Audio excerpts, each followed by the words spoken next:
Hello and welcome to the Remote Revolution, a podcast by Virtual Mojo. This is where we explore how modern businesses are transforming the way they work through remote teams, virtual support, and smarter operational strategies. In each episode, we bring you insights, conversations, and practical ideas to help entrepreneurs, leaders, and growing companies build efficient, scalable, and future-ready organizations. If you're looking to work smarter, scale faster, and unlock the power of remote talent, you're in the right place. Let's begin. Welcome to Season 1, Episode 7 of the Remote Revolution, with your hosts Anik and Umaima as our guest. Today we talk about the Health Insurance Portability and Accountability Act and remote staff. What the law actually requires from your business. Yeah, and it is a wildly misunderstood topic. Oh, completely.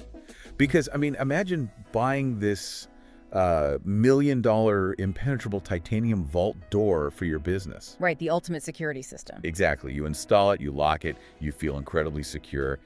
But then you realize you've left all the ground floor windows completely wide open. Which is just absurd. You would be laughed right out of the room. Right. Yet right now, thousands of healthcare companies, billing agencies, and adjacent businesses are doing exactly that with their remote workers. Yeah, absolutely are. So today, we are doing a deep dive into the Health Insurance Portability and Accountability Act and what this massive piece of legislation actually demands from businesses managing remote staff. And the source material we're looking at today reveals this staggering and frankly alarming delusion in the corporate world. It's nuts. Companies genuinely believe they are legally compliant just because they hired trustworthy people to work from home. Right. They think trust equals compliance. Yes. So our mission for this deep dive is to shatter that illusion completely. We want to give you, the listener, the factual, mechanical blueprint to audit and secure your business before some devastating fine just lands right on your desk. Because the most dangerous phase for any modern remote organization is the exact moment they start to feel safe. Oh, that makes sense. Yeah, when leadership assumes they are shielded from the Health Insurance Portability and Accountability Act's incredibly strict requirements simply because they checked a few HR boxes during onboarding, that's when they stop looking for vulnerabilities. They get complacent. Exactly. And that false sense of security is the exact breeding ground for catastrophic data breaches. Well, let's explore how that false sense of security actually gets built. Because the sources point out this really classic corporate trap, which is confusing the who with the how. Which happens all the time. Right. Picture a typical hiring process. You spend 3 months interviewing a remote nurse or a clinical billing specialist, right? You do the background checks, call the references. Exactly. You verify all their credentials. You find someone with 20 years of impeccable experience. They are a total Boy Scout. The dream hire. Yeah. So the management team just kind of dusts off her hands over a laptop and says, great, our remote staff is compliant.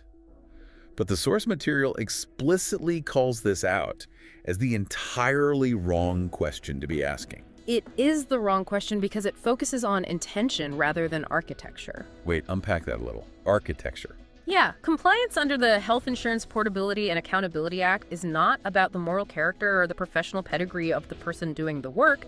It is entirely about how the work itself is structured. So it doesn't matter how good the person is? Not at all. The law governs data flow, not human intention. It demands the secure handling, storing, and sharing of patient information at a purely systemic level. Hold on, let me stop you right there. If I hire that 20-year veteran, someone who is incredibly meticulous and would literally never intentionally leak a patient's file, you're telling me I'm the primary liability if they decide to quickly check patient records on their personal iPad from a coffee shop. You are absolutely the liability. Wait, really? Yeah. Even if they made the bad choice? Yes, because you provided an environment where accessing patient files on an unsecured personal iPad was even mechanically possible in the first place. Oh, wow. Think of it this way. You are the one building the digital roads and providing the vehicle for your organization. The driver can only operate within the parameters you engineer. That is a great analogy. So if my overarching system is weak... Right. If there are no technical guardrails preventing a login from an unverified personal device, the law looks directly at the business. Because I let it happen. Exactly. The auditors will ask, does the environment inherently protect sensitive data, or does it rely entirely on the employee never making a bad judgment call? That is wild. Yeah. It's like handing someone a car with no brakes, pointing them toward a cliff, and then being totally shocked when they crash, and blaming them for not steering better. That is the perfect way to look at it. Relying on human perfection is just not a valid legal defense during an audit. I can imagine they'd laugh you out of the audit. They would. You have to build the brakes into the car. And that requires a fundamental shift in management mindset, moving away from individual trust and toward rigid mechanical structure. Okay, so we need mechanical structure. Good people aren't enough. The sources break this required structure down into 4 core pillars, right? They do, yeah. Let's start with the first half of those pillars, access control and data security. From a technical standpoint, access control fundamentally means highly restricted, role-based visibility. You basically have to lock all the internal doors. Right. So if a remote billing specialist logs into the system, they should only see the billing codes. Exactly. They shouldn't be able to just click over and see the physician's diagnostic notes or the patient's full psychological history. Or the social worker's reports, yeah. That concept is known as the principle of least privilege, and it is the absolute cornerstone of access control. The principle of least privilege. I like that. You grant a user the bare minimum access required to perform their specific job duties and absolutely nothing more. And then there's the second half of that equation, which is data security, meaning the information must flow exclusively through a sealed pipeline. Yes. We are talking about managed devices, encrypted channels, and secure virtual private networks. No casual browsing setups. Definitely not. The moment a piece of sensitive data touches a personal laptop or a home Wi-Fi network that isn't partitioned and controlled by the corporate IT department. That chain of custody is broken. Exactly. The data is legally compromised right then and there. But here is where it gets really interesting, because we're talking about human nature here. And human nature, especially in remote work, is aggressively optimization seeking. Oh, people love a shortcut. Right. If your secure corporate VPN takes 10 minutes to authenticate and requires some clunky physical token and crashes half the time, I mean, someone is going to download those files locally to their desktop just so they can work faster. It happens every single day. So aren't strict role-based access protocols and lockdown pipelines just massive bottlenecks that destroy a remote team's productivity? I mean, managers hate anything that slows their team down. Managers always bring up the productivity argument, but you have to view this not as a bottleneck, but as a necessary quarantine system. Quarantine. Okay, explain that. Think of your business's data infrastructure like a submarine. A submarine has these watertight steel doors separating every single compartment, right? Yeah. If the hull breaches in the engine room, you slam those doors shut immediately to save the rest of the ship. Oh, I see. Because if you leave all the doors open just so the crew can walk around the submarine faster, one single leak sinks the entire vessel. Exactly. By strictly limiting what remote staff can access to only what they need for their specific job function, you drastically reduce the blast radius of a cyber attack. So it contains the damage. Right. Let's say a hacker phishes the credentials of a low-level remote data entry clerk. If that clerk has global access to the entire patient database because the company wanted to avoid bottlenecks, you've lost everything. Millions of records just gone. Gone. But if the watertight doors are closed, and that clerk only has access to today's batch of intake forms, the hacker only gets a tiny, isolated fraction of the data. Okay, locking those internal doors makes complete structural sense. But locking the doors doesn't really matter if you aren't actually watching the rooms inside. That is very true. How do we actually know what the remote workers are doing once they log in and get past those locked doors? Which brings us to the next 2 pillars from the sources: accountability and process control. 2 massive components. Yeah, so accountability seems to mean you need a totally forensic paper trail. Yes, accountability is your digital audit log. The Health Insurance Portability and Accountability Act requires you to maintain a comprehensive historical record of your data's life cycle. Meaning everything is tracked. Everything. If an unauthorized disclosure happens, you cannot just walk into an audit and claim ignorance. You need the forensic capability to prove that a specific user ID opened a specific file at 2:14 p.m., modified it, and logged out. Wow. You need to know the who, what, when, and where of every single interaction with sensitive data. I have to admit, as an employee, this sounds a bit like a nightmare. You know, you are essentially demanding a digital panopticon. It definitely sounds intense. Every single click, every file open, just tracked and logged on a server somewhere. Yeah. Doesn't that level of surveillance completely erode the trust you just spent all that time building during the hiring process? Trust is irrelevant to the architecture of security. It's Right. really not about spying on whether your team is taking a long lunch or checking social media. It's just about the data. Exactly. It's about preserving the business and protecting the patients. Without that digital audit trail, if a breach occurs, you are legally blind. You would have no idea what happened. Right. You have no way to contain the damage because you don't even know where the damage originated. And regarding the fourth pillar, process control, those standardized workflows exist because the alternative is improvisation. And improvisation is great if you are like playing jazz, but it's a total disaster in a strictly regulated healthcare environment. Exactly right. Process control is the rigid instruction manual that dictates the exact sequence of steps a user must take to interact with data. So no freestyling. None. If you don't dictate the exact sequence of steps for handling, say, a new patient intake form, 5 different remote workers will naturally come up with 5 totally different ways to do it. Yeah, one might save it to the secure cloud. Another might email it to their personal account to print it out on their home printer. Oh, geez. Another might just leave it sitting on their desktop. Exactly. That improvisation creates entirely inconsistent data handling.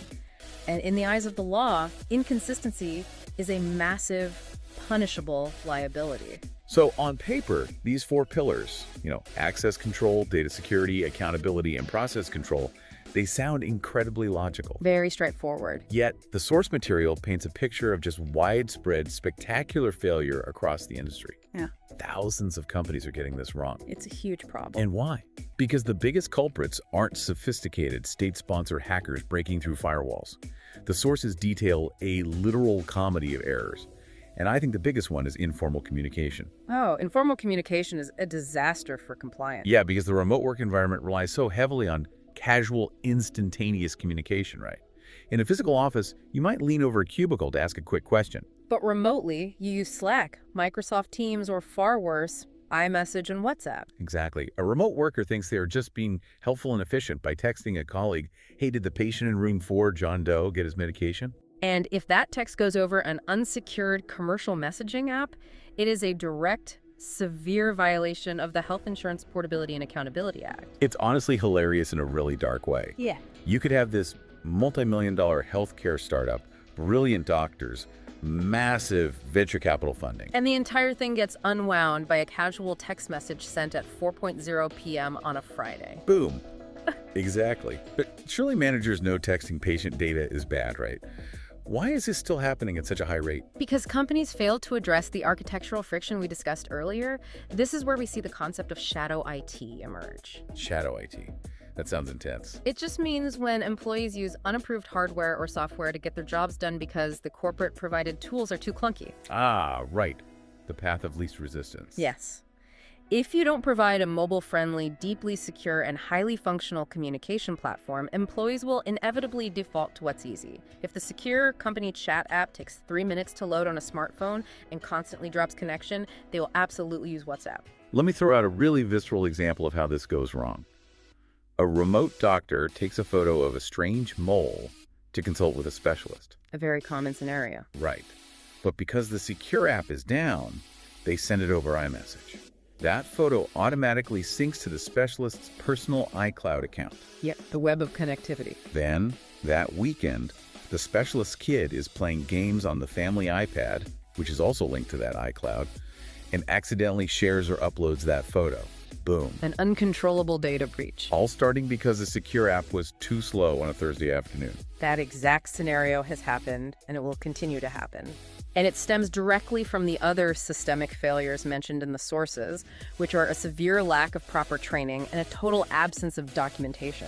The documentation part is really fascinating to me because it just seems so basic. Write down the rules. That sounds easy, yeah. But I guess if you don't have clear written guidelines on exactly how a task should be done, you aren't really defining the rules of the road.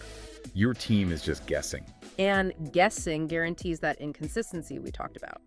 Awareness and training are legally required components of compliance with the Health Insurance Portability and Accountability Act. So you can't just assume they know. No, you cannot expect a remote workforce, even highly educated medical professionals, to intuitively understand the complex technical requirements of data security. Right, they're doctors, not IT engineers. Exactly.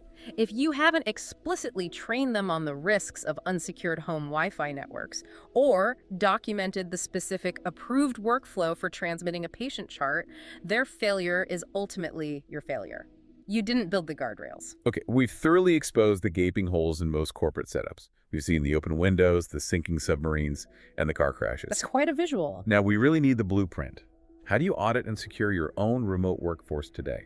The source material actually gives us a highly practical, rigorous roadmap. It does. Step 1 is to start with a comprehensive access review. And this isn't just a quick glance at an Excel sheet, right? Oh no. You have to look at every single user in your system and critically ask, does this specific person absolutely need this specific access to do their job right now? That sounds like a lot of work. It is a grueling, tedious process, but it's entirely mandatory. Let's look at how this actually plays out. Okay. A mid-sized clinic doing a proper access review might suddenly realize that their remote marketing team still has administrative access to the full patient database. Wait, why would marketing have that? From a data migration project they helped with 2 years ago. Oh, wow. That is an enormous, completely unnecessary risk just sitting dormant in the system. Exactly. You have to aggressively prune those permissions down to the absolute minimum. Okay, step 2 is auditing the tools and the communication channels themselves, which goes back to sniffing out that shadow IT you mentioned earlier. You really have to become a detective in your own organization. Find out if your remote workers are utilizing unapproved third-party apps to, like, convert PDFs, or if they're using personal Google Drive accounts because the corporate server is out of storage space. Yes. You have to interview your staff and watch how they actually work, not just how you think they work. Right. And that leads directly to step 3, which is ensuring there are clear, documented workflows for any single task that involves sensitive data. Yeah. You have to write the standard operating procedures, the SOPs. And this is usually where the drama starts. I can totally vividly imagine the pushback middle managers face during this phase. People complaining, you're taking away the tool I use every day, or this new workflow takes twice as long. It causes a huge amount of internal friction. But the sources emphasize that leadership has a massive, non-negotiable role here. The standard of compliance absolutely has to start at the top. Leadership is the single most critical factor in this entire equation. Because if the boss doesn't care, nobody cares. Exactly. You can engineer the most secure, airtight workflows in the world and buy the most expensive security software. But if the CEO or the chief medical officer treats these laws as a mere annoyance, like if executives regularly bypass security protocols because it's inconvenient for them to use the multi-factor authentication, then those protocols will be ignored by the rest of the company. The culture of compliance is entirely dictated by the behavior of leadership. that makes total sense. When you audit your tools, you have to be rigorous. You have to shut down those unsecured channels permanently, regardless of the complaints from the staff. This all really feels like doing a massive digital spring cleaning. You just have to pull everything out of the corporate closet, look at it under a microscope, and decide if it stays or goes. That's a great way to put it. But let me challenge this from the perspective of, say, an overwhelmed founder or a busy executive.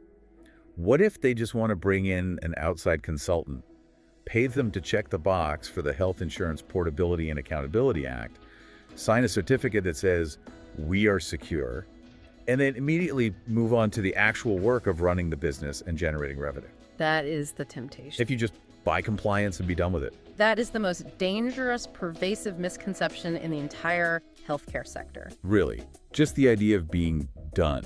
Yes. The ultimate mindset shift required by the text is this. You must immediately stop viewing the Health Insurance Portability and Accountability Act as a one-time checklist. Okay. It is not a tax return you file once a year and forget about. It is not a framed certificate you hang on the wall to survive an audit. It must become the living, breathing, operational foundation of your daily workflow. So it's not a destination you arrive at, it's the actual road you drive on every single day. Exactly. If you treat it as a one-time box-ticking exercise, your systems will start degrading the very next morning. How so?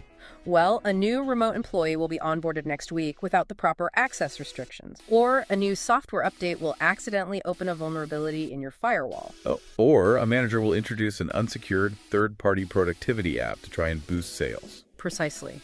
Your risk profile will skyrocket all over again in a matter of days. Compliance is a continuous, active operational state. It requires constant maintenance and vigilance. That paradigm shift is huge. So, to everyone listening, take a hard, critical look at your own business systems today. Look at your remote staff not as individuals you inherently trust, but as users operating within the digital architecture you built. Ask yourself if you were handing them a car with no brakes. Yes. Remember, small, seemingly harmless gaps in your access control today or minor workflow inconsistencies this week can become catastrophic, business-ending liabilities tomorrow. Don't be the company showing off the massive, expensive digital vault door while leaving the ground floor windows wide open. Secure the entire architecture. And as you evaluate that architecture and work to standardize your workflows to protect patient data, consider what the next evolution of remote work actually looks like. Right, because things are moving fast. If compliance must be an embedded, rigid part of daily operations, what happens in the very near future when companies inevitably start handing the management of these workflows over to artificial intelligence agents? Oh, wow. That is a completely new layer of complexity. It is. Will an algorithm truly understand the nuanced legal difference between a harmless efficiency tweak and a devastating violation of the Health Insurance Portability and Accountability Act? Or will it just relentlessly optimize our processes right into a massive data breach? That is genuinely terrifying to think about as you audit your systems today, but definitely something we all need to be preparing for. Thanks for joining us on this deep dive. We'll catch you next time as we continue to extract the most important insights from the ideas that matter. Thank you for listening to The Remote Revolution. If you enjoyed this episode, make sure to subscribe and share it with other professionals who are building the future of work. To learn more about how Virtual Mojo helps businesses grow with highly trained virtual assistants and remote support teams, visit www.virtualmojo.com. For inquiries or collaborations, reach out to us at contact@virtualmojo.com. Until next time, keep building smarter systems and embracing the future of work.